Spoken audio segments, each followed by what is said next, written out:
نبی کریم صلی اللہ علیہ وسلم فرماتے ہیں کہ ایک صحابی حضور کی بارگاہ میں آیا، عرض کی یا رسول اللہ صلی اللہ علیہ وسلم پریشان رہتا ہوں اپنی آخرت کے لیے، اور یہ بھی بڑا اللہ کا فضل ہے کہ کوئی آخرت کے لیے پریشان ہو۔ حضور میں اپنی آخرت کے لیے بڑی پریشانی میں رہتا ہوں، کوئی ایسی بات بتا دیں کہ رب مجھے نجات عطا کر دے۔ تو نبی پاک صلی اللہ تعالی علیہ وسلم نے ایک ہی بات ارشاد فرمائی، فرمایا تم اپنے رب کے ساتھ بددیانتی نہ کرنا، اللہ تجھے نجات عطا کر دے گا۔ عرض کی یا رسول اللہ صلی اللہ علیہ وسلم اللہ کے ساتھ بددیانتی اور خیانت کیا ہے؟ لوگوں کے ساتھ تو معاملہ سمجھ میں آتا ہے کہ کسی نے کوئی رقم رکھوائی، کوئی ڈیوٹی دی، کوئی ذمہ لگایا، پورا نہ کیا تو بددیانتی ہو۔ اللہ کے ساتھ بددیانتی کا معنی کیا ہے؟ تو نبی پاک صلی اللہ علیہ وسلم فرمانے لگے وہ کام جو تمہیں خالص اپنے رب کی رضا کے لیے کرنے چاہیے تھے،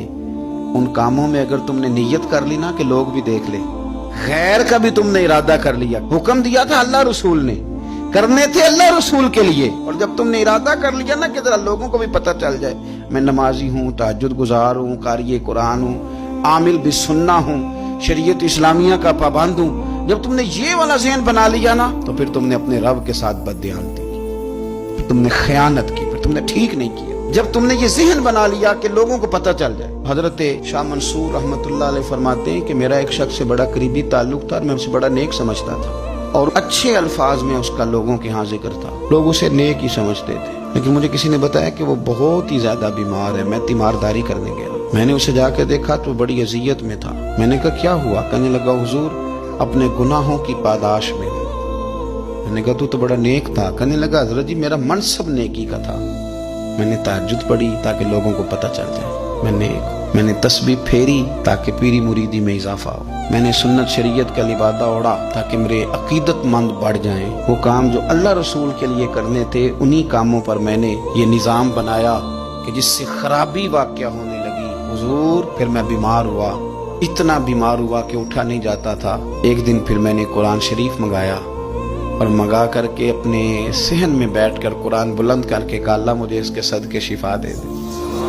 آج کے بعد ایسا کام نہیں کروں گا۔ رب نے تو شفا دے دی پر میں نہیں باز آیا، میں گویا بیچتا رہا تہجد کو، میں سیل کرتا رہا اپنے وظیفوں کو، میں نے وہ جملے، وہ الفاظ، وہ تلاوتیں، وہ نعتیں وہ میں کرتا رہا، سیل کرتا رہا۔ پھر بیمار ہو گیا، پھر دعا مانگی، قرآن شریف شروع کیا، پڑھا، سورہ یاسین تک پہنچا، پھر بلند کیا، اللہ اس کے صدقے شفا دے دے، وہ بڑا ہی مہربان ہے، اس نے پھر معاف کر دیا۔ لیکن حضور اس کی بار یہ ہوا ہے کہ میں نے کئی دفعے معافی مانگی، کئی دفعے توڑی، اب میں نے پھر وہی کام کیے لوگوں کو دکھانے کے لیے، لوگوں کو راضی کرنا۔ ہمارے پلے کچھ بھی نہیں بچتا، جو کچھ ہے وہ دوسروں کو دے ڈالا۔ اس لیے نبی پاک علیہ السلام فرماتے ہیں قیامت کے دن اللہ تعالیٰ کچھ لوگوں سے فرمائے گا جن کو دکھانے کے لیے نمازیں پڑھتے تھے جاؤ ان سے جا کے اجر مانگو، جن کو دکھانے کے لیے تم نے صدقات کیے ان سے کہو تمہیں اجر دیں، جن کو دکھانے کے لیے تم نے روزے رکھے ان سے کہو تمہیں اجر دے۔ وہ جو تم نے لبادے اوڑے نا اور بڑا کچھ تم بنے کہ میں داڑھی والا، میں پگڑی والا، میں جبے والا، جن کو دکھانے کے لیے کیا جاؤ جا کے ان سے اجر لو، میں تو تمہیں اس چیز کا اجر دوں گا جو تم نے خالص میرے لیے کیا۔ تو وہ شخص کہنے لگا حضور اب میری یہ کیفیت ہے کہ اس دفعہ میں قرآن منگاتا ہوں، پڑھنے کی کوشش کرتا ہوں پر میری زبان پہ جاری نہیں ہوتا، آپ میرے لیے دعا فرما دیں۔ کہتے ہیں میں بھی رویا، وہ بھی رویا، ابھی میں اس بستی سے باہر نہیں نکلا تھا کہ اس شخص کا انتقال ہو گیا،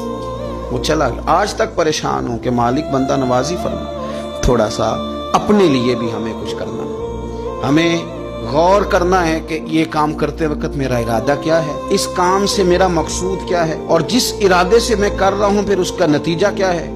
اگر اسی طرح الجھ گئے، میں کہتا ہوں کہ ہم نے دعوتیں ولیمے بھی کھائے اور ہم منگنی میں بھی گئے اور ہم بارات میں بھی گئے اور ہم جناب سیاسی میٹنگ میں بھی گئے، کس لیے کہ دنیا داری ٹھیک رہے، یہ سارے کام دنیا کے لیے کر لیے تھے، تو اب نمازیں تو نانا دنیا داری کے لیے پڑھ، یہ سارا کچھ ہو گیا تھا نا دنیا داری کے لیے، تو اب داڑھی حج زکوٰۃ کا معاملہ تو دنیا داری کے لیے نہ کریں۔ اب اس پر تو نہ دھبا ڈالیں، اس پر تو نہ وہی لیبل لگا لیں کہ یہ اوپر بڑا اچھا خوبصورت پیکٹ اور اندر سے نکلے کوئی شے نہ،